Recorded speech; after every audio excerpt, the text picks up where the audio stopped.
Hey guys, what's going on? Welcome to another video. I hope you guys are doing well today. In this video, we're going to go over everything relating to the Defense Protocol Alpha, the new Heroic Plus mechanic coming out in the next phase of Wrath of the Lich King Classic.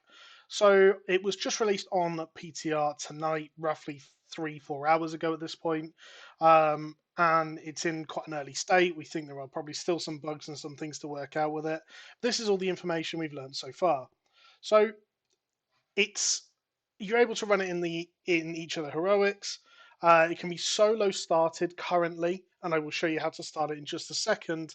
The theory that is each boss has a select pool of 10-man Nax loot, so 200 eye level Nax loot that it can drop, with the last boss is dropping a tier piece and KT loot. All of this is dropped alongside the regular heroic gear and the Valor badges. So as an example, the first boss of Utgard Keep dropped us a belt that drops from Gluth, as well as the helmet that it normally drops, and a Valor badge.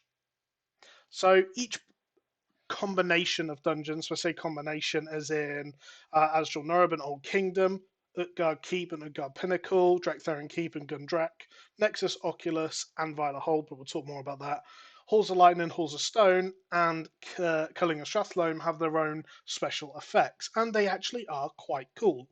So to start the dungeon and get the enhanced difficulty, obviously you want to be on Heroic, and you will see this mysterious device. Speak to the mysterious device and activate Defense Protocol Alpha, and you will see this little orb. This is the actual Alpha, maybe. Click it to start a channel, and as you see, a big light will spawn in a second, and that will show you that it has actually started. Each of the mobs then will now have a buff, and that buff is relating to the dungeon. So to go over them, Violet Hold increases the damage by 30%, health by 100%, which is the common theme across all the dungeons other than Halls of Lightning and Halls of Stone. And attacks have a chance to summon mirror images of the caster.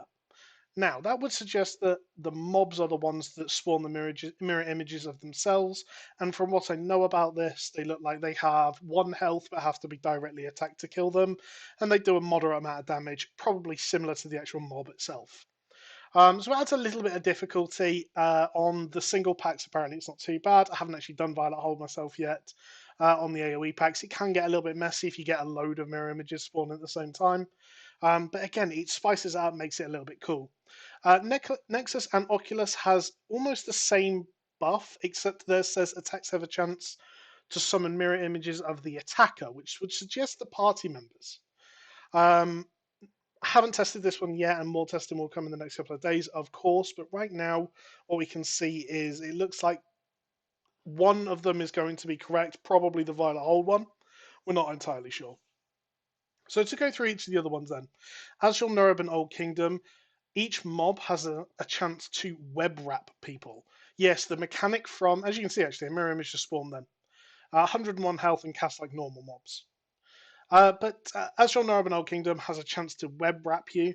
Yeah, that's the one where it puts you in the wrap and your party members have to actually break you out. You imagine that each attack has a chance to do that. It's actually quite toxic and quite difficult to manage. There's lots of stuns going out, and obviously with the increased damage and health and things. And you have to also remember the damage, the gear that we're doing this in is mediocre. Utgard Keep and Utgard Pinnacle is Glaciate.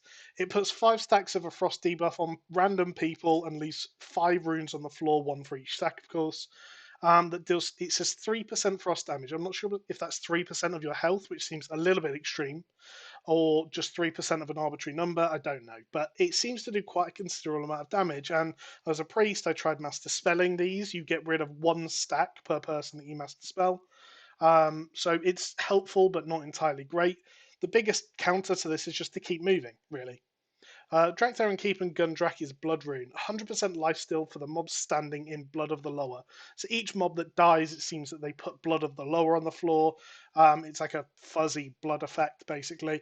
And every mob in there 100% has 100% lifesteal for each attack that they do or the damage they do. You can obviously just move them out, but we found that we're only testing this with 3 people, and it was really, really weak. So probably not something to worry about. Nexus, Oculus, and Valor Hold, obviously we've talked about. Culling a Strathlome is actually one of my favourites so far. So, Culling a Strathlome is the Plague rune. It infects victims with zombie plague, gives you 60 seconds to effectively find a cure or turn into a zombie. The zombies are the same from Wrath of the Lich King pre-patch in TBC. They have the same abilities. You can't currently attack your party members. I'm not sure if that's something that's bugged. It looks like you should be able to. We certainly should be able to infect them with the abilities, but it doesn't look like that's currently in the game. It's quite a cool little thing. The guards that Arthas walked in with at the start of the Strathlome RP, they all turn on you and start attacking you. It's quite cool. You get Strat Holy Water at the start, which has been changed to cure all diseases, and you can just manually cure it yourself with Abolish Disease or Cleanse or Purify, anything like that. So Halls of Lightning and Halls of Stone absolutely is my favourite one so far. So they have Titan Rune, a pulsing stacking buff that increases damage done by 1% and damage taken by 2% per stack. Now this is pulsing per mob on every player in the group. They have slightly less scaling on the mobs, so the mobs only do 5% increased damage to start off with and have 190% increased health.